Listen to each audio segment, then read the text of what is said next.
Começa agora, na sua 96,7, Universitária Esportiva. Tudo sobre o mundo dos esportes, com destaque para o esporte amador. No ar, Universitária Esportiva.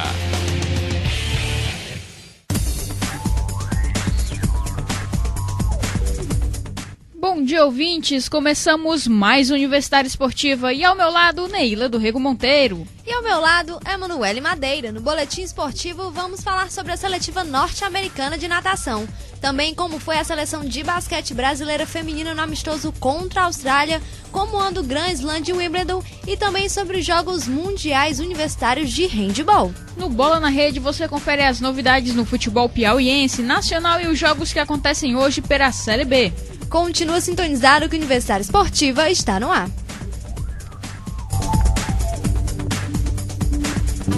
O segundo Festival de Música Instrumental de Teresina apresenta Saideira Session, uma programação recheada com o melhor da música instrumental regional, de 3 a 7 de julho no restaurante Tambo Mambo, a partir das 10 da noite. Saideira Session do segundo Festival de Música Instrumental de Teresina. A boa música espera você no Tambo Mambo, Rua das Tulipas 825 Jockey. Realização Prefeitura de Teresina, Fundação Monsenhor Chaves. Apoio Altec Studio, Tambo Mambo e FM Universitária. Universitária Esportiva. Boletim Esportivo.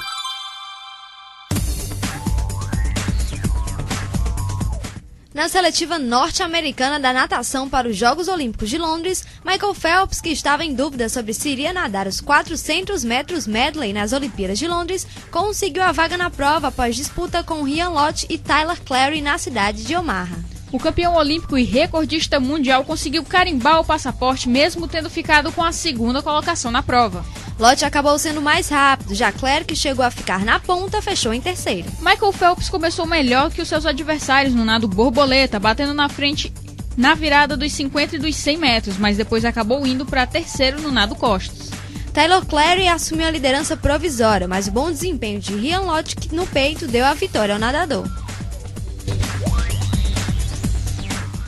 Em Melbourne, para uma série de 3 amistosos diante da Austrália, a seleção feminina de basquete foi derrotada por 85-64 pela anfitriã na primeira partida entre as equipes. As duas seleções voltam à quadra hoje, quando fazem a segunda partida amistosa visando os Jogos Olímpicos de Londres. As equipes ainda se enfrentam quinta-feira e no último encontro da série de confrontos. A preparação brasileira também inclui 2 jogos contra a seleção de Cuba nos dias 6 e 8 de julho em Foz do Iguaçu, no Paraná. Antes de Londres, o Brasil ainda viaja para os Estados Unidos para um jogo-treino contra as norte-americanas, marcado para o dia 16 de julho.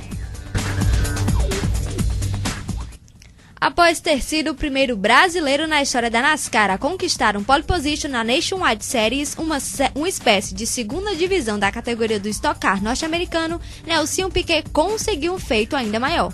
Ele foi o único representante do Brasil na história da categoria a ficar no lugar mais alto do pódio, vencendo a prova da Road America no circuito misto de Elkhart Lake. Essa foi a terceira prova de Nelson Piquet Jr. na Nationwide Series, categoria que só fica abaixo da Sprint Cup, a elite da NASCAR. Na segunda divisão, Piquet corre eventualmente participando da temporada inteira da Truck Series, a terceira divisão na qual se encontra na 6ª colocação da temporada com 38 pontos.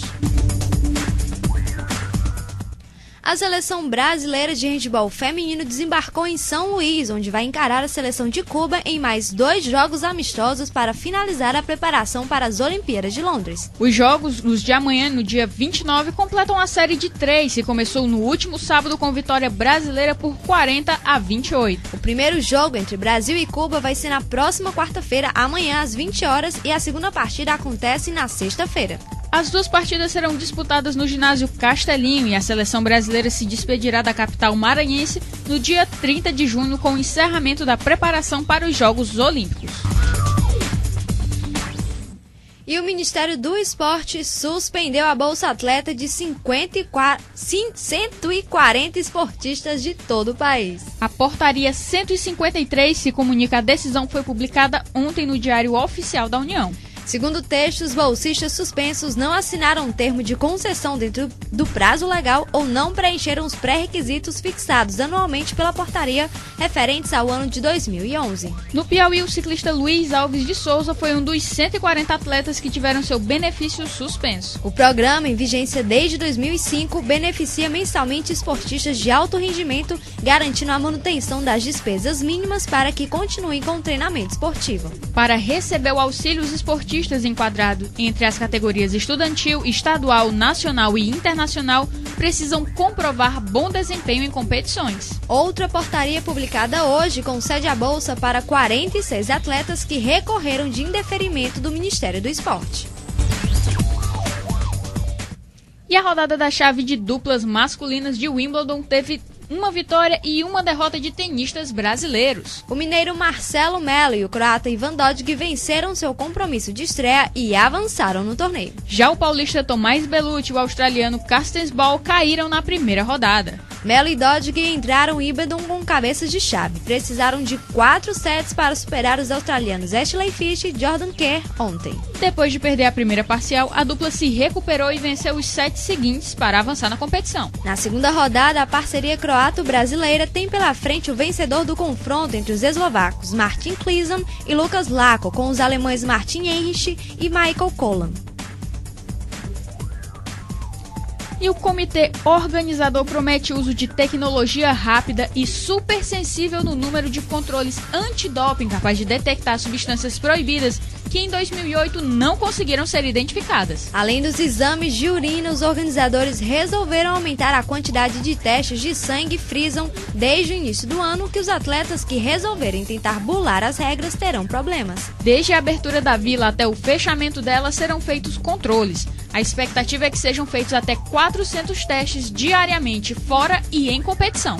As amostras vão ficar guardadas por 8 anos e vão poder ser retestadas. De acordo com o D-Rose, até o 5º colocado da final de cada esporte vai ser submetido a testes. Os exames terão 3 características: randômica, dirigido quando se tem uma informação para testar determinado atleta, e com os vencedores. De acordo com o médico, a expectativa é que a tradição seja seguida em Londres e que o maior número de casos positivos seja para anabólicos e esteroides. Logo em seguida aparecem os estimulantes, sem intenção de doping, devido ao uso de remédios para dor de cabeça ou nariz.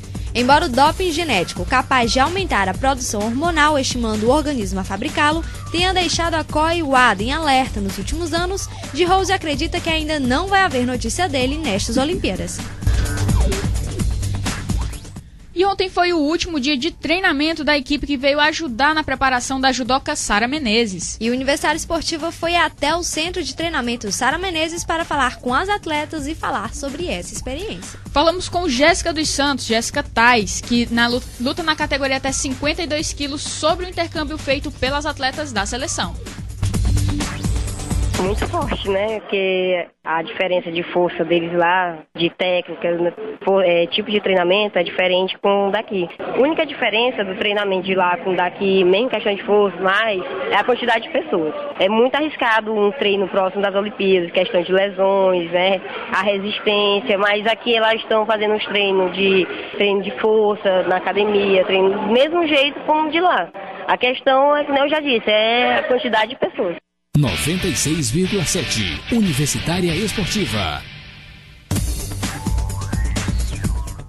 No treino, pode-se ver a experiência de atletas já consagradas como Érica Miranda, Luciana Caldas, Eleudes Valentim, Janiele Bila e a própria Sara Menezes, junto a atletas que estão começando a estabelecer seus nomes, como Josiane Fernandes e João de Deus Sobrinho.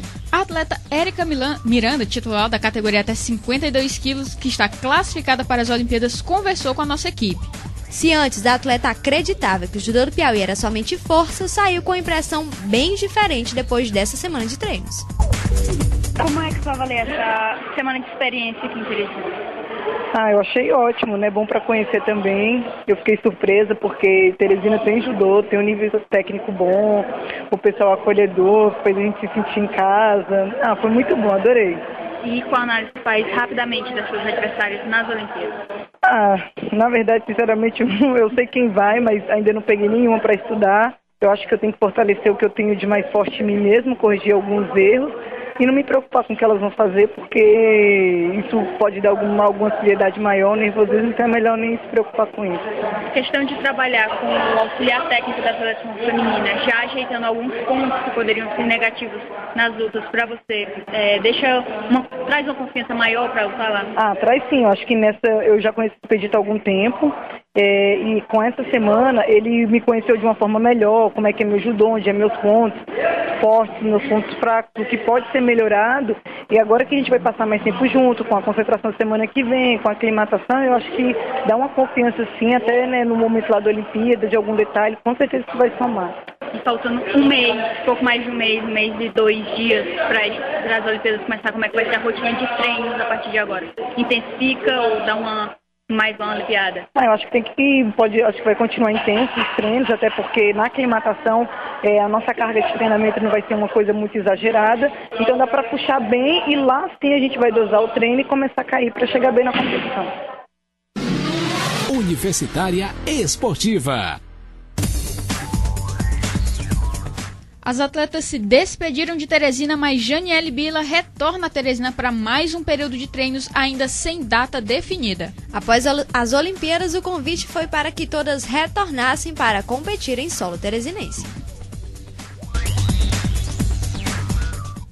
E teve início no domingo os Jogos Mundiais Universitários de Handball. Ontem, fechando a segunda rodada, no feminino, a República Tcheca venceu o Chile por 49-14. A Polônia perdeu por 24-18 da Romênia. O Brasil venceu por 42-14 o Uruguai. No masculino, o México foi derrotado por 43-21 para a Coreia do Sul. A República Tcheca venceu o Kuwait por 43-18. O Chile foi derrotado por 35-21 pela Turquia. E o Brasil venceu a China por 35-29. E o Arena Fight contará com 7 lutas, 6 delas com piauienses enfrentando lutadores de outros estados. E a última entre Randy Barroso, dos Estados Unidos, e Guilherme Rodrigues, do Rio Grande do Norte. O Arena Fight que acontece no dia 7 de julho. Vamos conferir agora o card. Primeira luta entre Randy Barroso e Guilherme Rodrigues. Uriel Patrick, do Piauí, e Amaury Júnior, do Rio Grande do Norte. Sávio Blade e o Décio Mutante. Emanuel e Valdine Silva. Rony Menezes e Nel Souza. Jerfinho Urso e Jefferson Jereba Venceslau.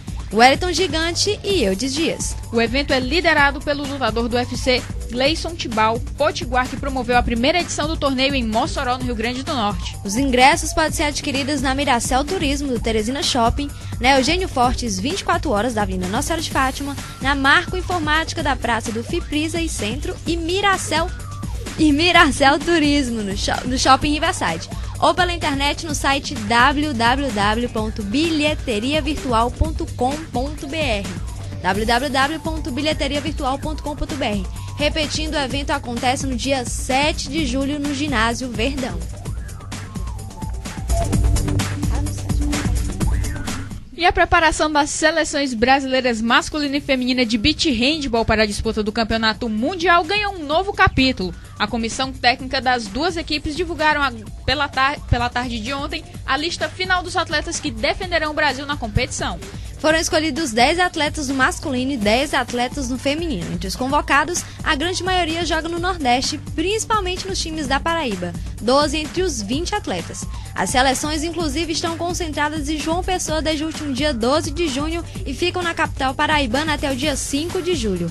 De lá, embarcam para Almuzaná, Sport City, em Oman, cidade sede do Mundial. A competição vai ser disputada de 8 a 13 de julho no país asiático. A seleção feminina, comandada por Rosana Marques, brigará pelo segundo título mundial. A equipe conquistou ouro no Rio de Janeiro em 2006 e ficou com a prata na Turquia em 2010. As meninas enfrentarão na primeira fase Noruega, Hungria, Tailândia, Polônia e Singapura. No masculino, o Brasil quer garantir o terceiro título mundial. Os meninos foram ouro no Rio de Janeiro em 2006 e na Turquia em 2010. Na primeira fase, a seleção masculina enfrenta a Rússia, Ucrânia, Omã, Marrocos e Austrália.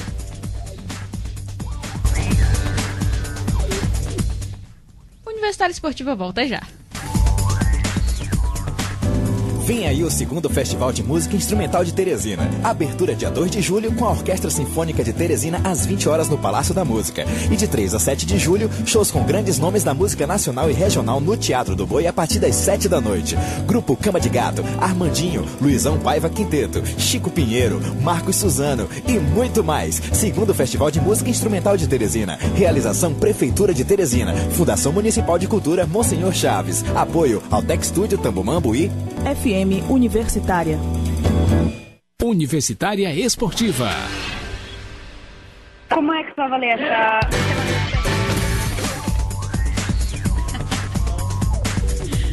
E com informações do nosso comentarista Flávio Meirelles, pouca gente sabe, mas a Federação de Futebol do Piauí zerou os cartões dos jogadores de Comercial, Parnaíba, 4 de julho e Flamengo para a fase da semifinal do Campeonato Piauiense. O ato vai contra o regulamento da competição que havia colocado os cartões que os cartões iam ser acumulativos até a final da competição. Hoje está difícil. A medida de zerar os cartões foi tomada após uma reunião com os dirigentes de Comercial, Parnaíba, 4 de julho e Flamengo. O documento é assinado pelos presidentes Antônio Guilherme, do Comercial, José Lima, do Parnaíba, Antônio Rodrigues, do 4 de julho e Jankel Costa, do Flamengo, além de Cesarino Oliveira, o presidente da Federação de Futebol, e Robert Brown Carcará, o diretor de competições da Federação. É datado do dia 18 de junho, um domingo, quando não tem expediente na Federação. O termo assinado prevê que os atletas dos 4 times finalistas que foram advertidos com cartões amarelos ficam com os cartões zerados. Mas os jogadores que receberam a terceira advertência ao final da última rodada do Campeonato Piauiense devem cumprir suspensão automaticamente, assim como aquelas que receberam cartão vermelho. Assim, os zagueiros Erivaldo e Marcos Gasolina, ambos do Parnaíba, que completaram a série de 3 cartões amarelos no jogo da última sexta-feira, no primeiro jogo das semifinais do estadual entre 4 de julho e o Tubarão, estão livres para enfrentar o Colorado no jogo de volta, que acontece no próximo domingo, dia 1º, no estádio Mão Santa, em Parnaíba. Essa questão do regulamento que foi publicado no começo da competição sobre os cartões, Flávio Meirelles colocou no portal da clube. Procurem essa matéria que no final está lá o regulamento que a própria Federação de Futebol publicou. Inclusive, no próprio portal da clube, com a assinatura do Flávio Meirelles, tem o guia da semifinal do Campeonato Piauiense. Também, como diz o próprio, tá muito sensacional o material. E o Tribunal de Justiça Desportiva do Piauí decidiu pela interdição do estádio Deusdete de Melo em Campo Maior. A ação é resultado de uma liminar obtida pela diretoria do Flamengo, time que enfrenta o Comercial nas semifinais do Campeonato Piauiense, que garante não haver condições de jogar no estádio por conta das suas péssimas condições. Com a interdição do estádio Deusdete de Melo, fica indefinida a realização do jogo de volta do duelo entre Comercial e Flamengo. A partida aconteceria no próximo dia 4 de julho, em Campo Maior, mas a Federação de Futebol pode indicar um novo local e horário para a partida. Ontem à tarde, o presidente da Federação, Cesarino Oliveira, ainda não tinha recebido nenhum aviso sobre essa interdição. Mas ontem à noite, a assessoria da Federação já mandou material sobre essa interdição, mas a Federação ainda não se pronunciou sobre onde vai ser o jogo. Então estamos aguardando onde vai acontecer esse segundo jogo. E o Tribunal de Justiça Desportiva do Piauí também puniu o 4 de julho com a perda de um mando de campo e multa de R$100 pelos incidentes ocorridos na Arena Itacoatiara, no jogo entre o Colorado e o River, válido pela 6ª rodada do Campeonato Piauiense. O árbitro Antônio Santos Nunes relatou na súmula de 4 de julho 1, River 2, a ocorrência de várias irregularidades no comportamento do 4 de julho. Segundo o juiz, após o término da partida, quando o quarteto de arbitragem já se encontrava nos vestiários, vários torcedores do time de Piripiri quebraram os basculantes dos vestiários dos árbitros e ameaçaram soltar foguetes dentro do recinto. De acordo com o presidente do TJD, José do Egito Barbosa, a punição é válida para o primeiro jogo do 4 de julho em uma competição oficial realizada pela Federação de Futebol do Piauí. Se passar para as finais, o 4 de julho não tem mando de campo. O time de Piripiri já enfrentou o Parnaíba na primeira partida das semifinais e empatou em 0-0. Os times se enfrentam novamente no próximo domingo no estádio Mão Santa, em Parnaíba. Se a partida ficar empatada, o Tubarão vai à final. Somente uma vitória leva o Colorado à decisão estadual. 4 de julho que só perde mando de campo na final porque o julgamento era para ter sido antes das semifinais, para já valer na semifinal, e o julgamento foi adiado por 6-1. E uma situação engraçada, eu acho que os juízes que apitam as partidas do River aqui em Teresina não têm tanta coragem como o árbitro Antônio Santos Nunes lá em Piripiri. Porque quantas vezes a Esporão de Galo ameaçou jogadores dos times que estavam jogando contra o River, árbitros, jornalistas, e nunca tiveram uma punição. Nem o River. Nunca foi relatado em súmula nenhum dos incidentes que aconteceram, a não ser, eu creio que aquele último incidente da partida final. Não foi, porque não ia ter julgamento. Não teve julgamento, não foi. E os torcedores, se eram torcedores, não sei, pra quem não sabe, atiraram fogos de artifício dentro do jogo, quase atingindo jogadores, árbitro. Enfim, uma coisa não muito bonita de se ver. Sensacional isso que acontece no futebol piauiense. Diante da dificuldade de o zagueiro Marco Túlio Tanaka conseguir se entender com o Nagoya Grampus do Japão, o Botafogo anunciou oficialmente a sua desistência na negociação. Brasileiro naturalizado japonês, o jogador estava nos planos desde o início da temporada e era um desejo do técnico Oswaldo de Oliveira. Tanaka tem contrato até o fim do ano que vem com o Nagoya Grampus. A multa para deixar o clube custaria ao Botafogo 1,7 milhões de reais. Mesmo com o pagamento, o jogador fazia questão de sair apenas com o consentimento dos dirigentes do clube japonês. Com a pressa para incorporar o elenco, o clube desistiu de investir no jogador. Nos últimos dias, o empresário Anselmo Paiva esteve no Japão a pedido do Botafogo para intensificar a negociação com o Nagoya Grampus. Ele embarcou de volta para o Brasil ontem, depois de encerrada a discussão sobre a liberação de Tanaka. Agora o clube vai ao mercado em busca de um outro jogador para a posição do mesmo perfil. O Botafogo que está numa situação linda, né? Michael Suel está indo embora, o Elkson talvez vá no final do ano, o Herrera também já encerrou o contrato, já foi vendido. E o Locabreu talvez, existe a possibilidade de o Locabreu voltar a ser titular agora com a saída do Herrera definitiva. E a notícia que eu vejo amanhã aqui, talvez já com todas essas saídas, dinheiro entrando, a negociação com o Sidorf esteja mais próxima, mas mais um capítulo que veremos pela semana.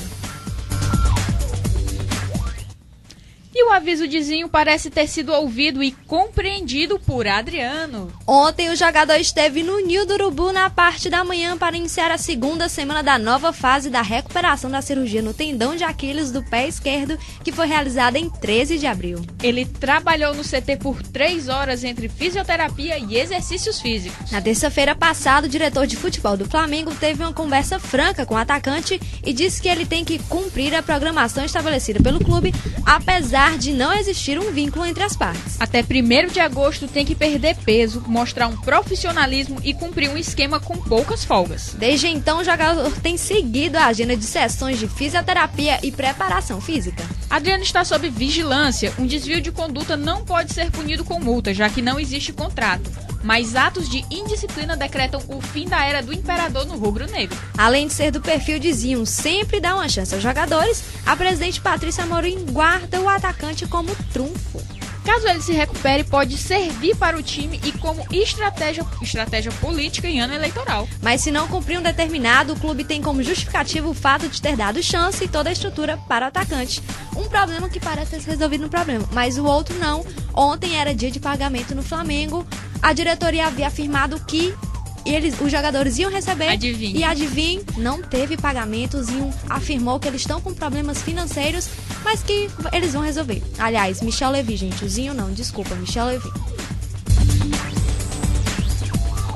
E a vontade dos jogadores do Palmeiras fez a diferença e apesar da menor capacidade em relação ao Morumbi, a primeira decisão da Copa do Brasil contra o Coritiba acontece na Arena Barueri. Depois da diretoria do Verdão ter protocolado pedido junto à CBF para mandar o jogo no estádio, a entidade confirmou oficialmente o local como palco da final, que acontece no próximo dia 5 de julho. A diretoria do Palmeiras promete tomar providências para tentar minimizar os incidentes ocorridos na partida contra o Grêmio, realizada na última semana no mesmo local. Muita gente só entrou no estádio no segundo tempo do duelo, enquanto alguns chegaram a desistir e retornaram para casa. Tudo porque o acesso ao estádio é caótico. E vamos falar de Série B?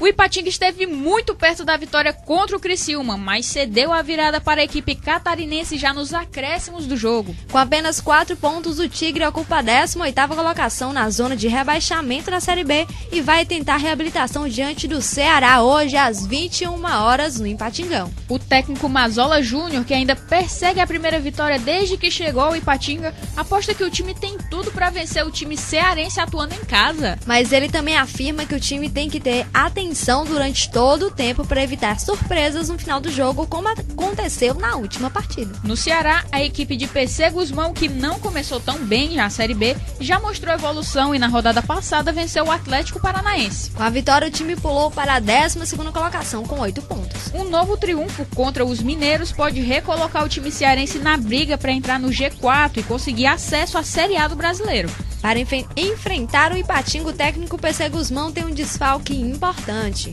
O lateral direito Apodi recebeu o 3º cartão amarelo e está de fora da partida. Sem fazer mistério, o treinador já confirmou que Paulo Sérgio vai ser o substituto. E o tempo tá curto, então vamos às outras partidas da Série B de hoje. Goiás e Guaratinguetá também às 21 horas. Barueri e América Mineiro também às 21 horas. Mais uma notícia, Série D já começou. Série C provavelmente começa nessa sexta-feira. Parece que finalmente o problema já foi resolvido. Os 20 clubes participantes foram avisados ontem sobre o início do torneio. Os participantes foram avisados, mas a CBF ainda não se pronunciou oficialmente. Estamos todos aguardando a liberação da tabela, que pode sair hoje, né? E a Universidade Esportiva volta já.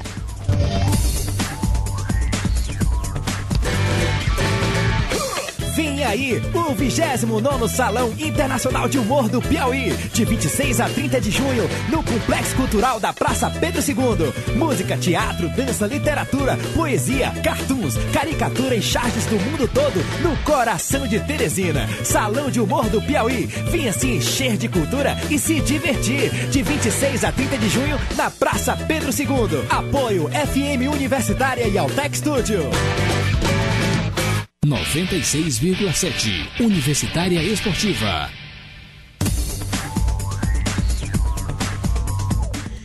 E quem quiser mandar sugestões, críticas ou entrar em contato com a Rádio FM Universitária, liga pra gente no telefone 3237-1619. Repetindo, 3237-1619. O contato com o programa Universitária Esportiva também pode ser feito através do nosso e-mail. Anotem aí, universitarioesportiva@hotmail.com, universitarioesportiva@hotmail.com. E por hoje é só. Universitária Esportiva chegou ao fim. O programa foi apresentado por Neila do Rego Monteiro e Emanuele Madeira. O programa que é a realização da FM Universitária 96,7. Direção-geral do professor Paulo Vilhena, trabalhos técnicos de Ricardo Souza e produção e batuque na mesa de Naira Macedo. Estou no momento Xuxa de hoje. Um abraço muito carinhoso para Flávia Sueli Bezerra, que teve um carinho muito grande com a gente pela fanpage. Pro Chico Filho, que tá escutando a gente. Pro Flávio também, nosso comentarista. Mais alguém, Neila? O Regis, que fez aniversário no domingo. Tiago Amaral, claro, parceiro nosso de muitas datas. E mais uma dica: mulheres que não praticam esporte, procurem no Google, procurem no site da Globo. É uma pesquisa que saiu que esporte diminui o risco de câncer de mama. A gente ia falar um pouquinho dessa pesquisa, mas não dá tempo, então Universidade Esportiva volta amanhã com muito mais novidades para vocês. Sintonizem às 11h30 na FM Universitária 96,7. Muito obrigada pelo carinho da audiência e continue com a nossa programação. Você ouviu Universitária Esportiva.